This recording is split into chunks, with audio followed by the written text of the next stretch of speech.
Assalamualaikum warahmatullahi wabarakatuh. Halo semuanya, perkenalkan nama saya Santi Safitri, NIM 34021180412, Program Studi Manajemen tingkat 3, semester 6.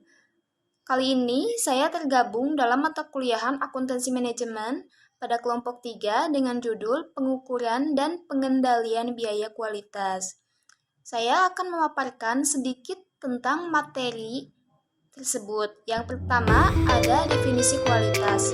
Kualitas adalah ukuran relatif dari kebaikan. Kualitas sebagai kebaikan merupakan makna yang sangat umum yang tidak memiliki makna operasional. Secara operasional, produk atau jasa yang berkualitas adalah yang memenuhi atau melebihi harapan pelanggan.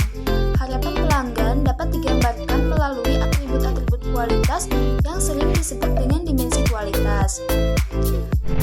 Berikut beberapa yang termasuk ke dalam dimensi kualitas. Yang pertama ada kinerja, yang kedua ada estetika, yang ketiga ada kemudahan, perawatan dan perbaikan, yang keempat fitur, yang kelima keandalan, yang keenam tahan lama, yang ketujuh kualitas kesesuaian, yang kedelapan kecocokan penggunaan. Definisi biaya kualitas.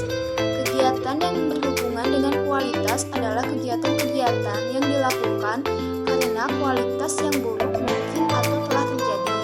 Biaya untuk melakukan kegiatan-kegiatan tersebutlah yang dimaksud dengan biaya kualitas. Biaya kualitas adalah biaya-biaya yang timbul karena mungkin atau telah terdapat produk yang kualitasnya buruk. Biaya kualitas dapat dikategorikan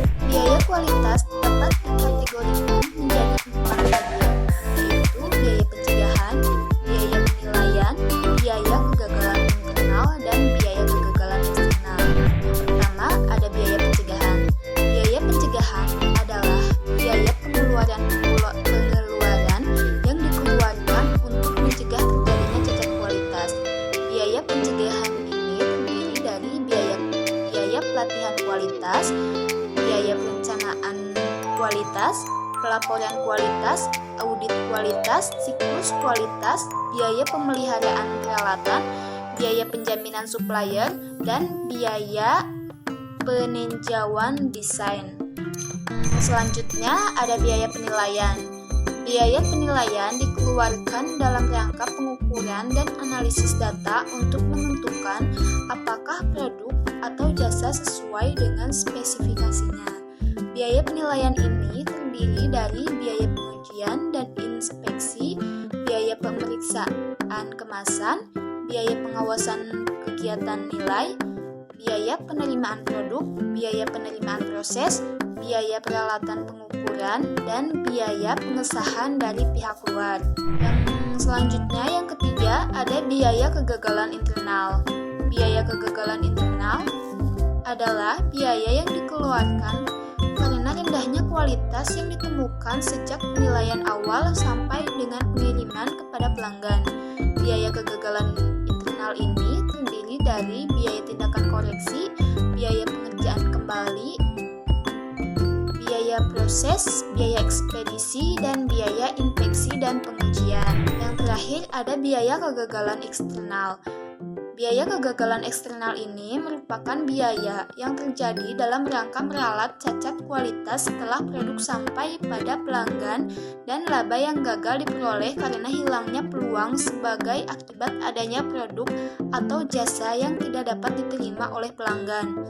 Yang termasuk ke dalam biaya kegagalan ini yaitu biaya untuk menangani keluhan, hilangnya pangsa pasar, dan biaya untuk mengatasi kehilangan pelanggan, biaya penarikan kembali dan pertanggungjawaban produk, biaya penjualan yang hilang karena produk yang tidak memuaskan, biaya jaminan, perbaikan, kewajiban produk, dan retur atau potongan penjualan kinerja produk yang buruk. Sekian pemaparan materi dari saya. Yang selanjutnya, perkenalkan, saya Hidayatus Syarifah, NIM 34021180408. Mengukur biaya kualitas. Biaya kualitas biasa juga diklasifikasikan sebagai biaya yang dapat diamati dan tersembunyi. Biaya yang dapat diamati atau observable quality cost adalah biaya-biaya yang tersedia atau dapat diperoleh dari catatan akuntansi keuangan. Biaya kualitas yang tersembunyi atau hidden cost adalah biaya kesempatan yang tersedia karena kualitas yang buruk. Ada 3 metode yang disarankan untuk mengestimasi biaya kualitas yang tersembunyi. Antara lain, yang pertama ada metode pengali. Metode ini mengasumsikan bahwa total biaya kegagalan adalah hasil pengali dari biaya-biaya kegagalan yang terukur. Yang kedua ada metode penelitian pasar. Metode ini digunakan untuk menilai dampak kualitas yang buruk terhadap penjualan pangsa pasar. Yang ketiga ada fungsi kerugian kualitas Takeuchi. Fungsi ini mengasumsikan bahwa biaya kualitas yang tersembunyi hanya terjadi atas unit-unit yang menyimpang dari batas spesifikasi atas dan bawah, di mana setiap penyimpangan dari nilai target suatu karakteristik kualitas dapat menimbulkan biaya kualitas yang tersembunyi, sehingga biaya kualitas yang tersembunyi dapat meningkat secara kuadrat pada saat nilai aktual menyimpang dari nilai target. Pelaporan informasi biaya kualitas. Sebuah sistem pelaporan biaya kualitas memiliki arti penting bagi perusahaan yang menaruh perhatian serius terhadap perbaikan dan pengendalian biaya kualitas. Langkah perhatian serius dan paling sederhana dalam menciptakan sistem semacam itu adalah menilai biaya kualitas aktual saat ini. Pencatatan biaya kualitas aktual secara terperinci berdasarkan kategorinya dapat memberikan 2 masukan pandangan penting. Yang pertama, catatan tersebut mengungkapkan besarnya biaya kualitas dalam setiap kategori yang memungkinkan para manajer menilai dampak keuangannya.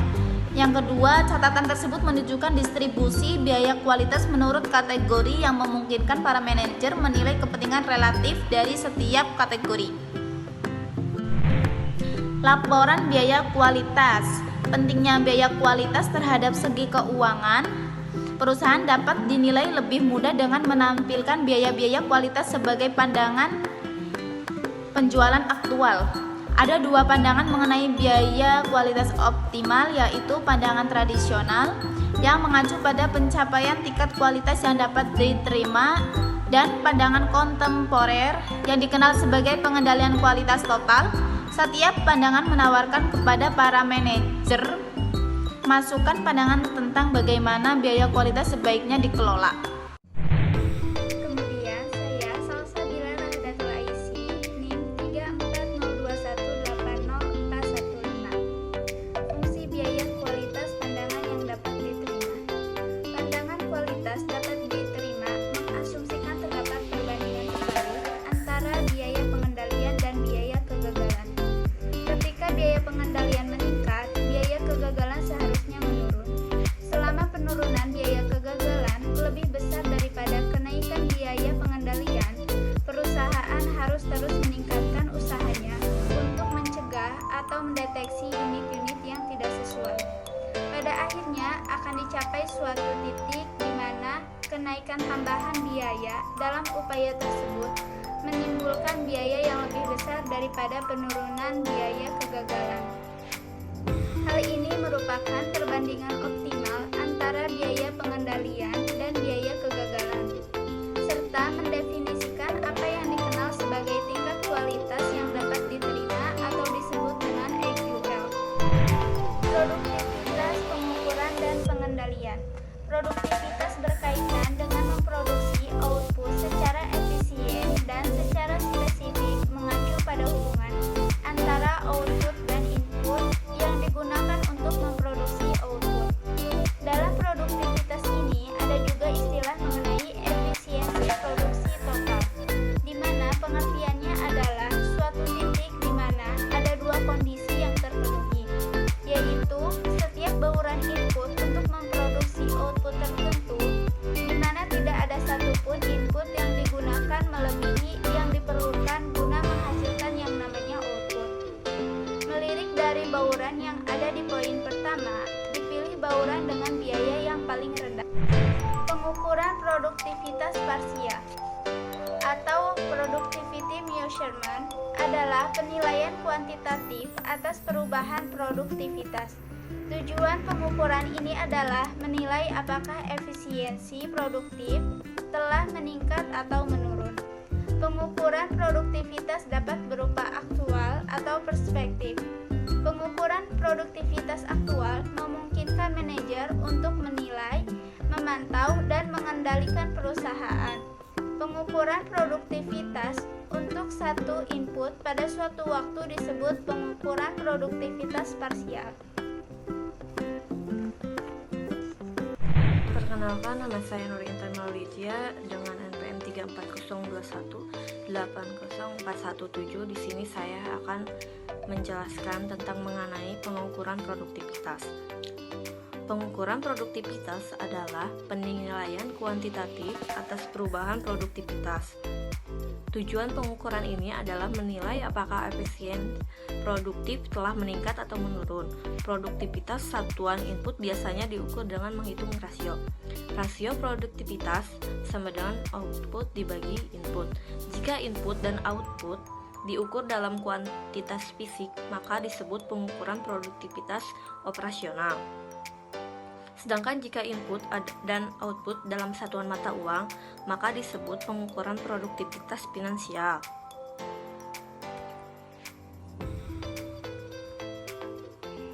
Pengukuran produktivitas total. Dalam istilah praktik, pengukuran produktivitas total dapat didefinisikan sebagai pemfokusan perhatian pada beberapa input yang menunjukkan keberhasilan perusahaan secara total. Selisih antara perubahan laba total dan perubahan produktivitas terkait dengan laba. Mengukur kemampuan perubahan pendapatan untuk menutupi perubahan biaya input dengan asumsi tidak ada perubahan aktivitas. Pemulihan harga sama dengan perubahan laba dikurangi perubahan produktivitas terkait dengan laba.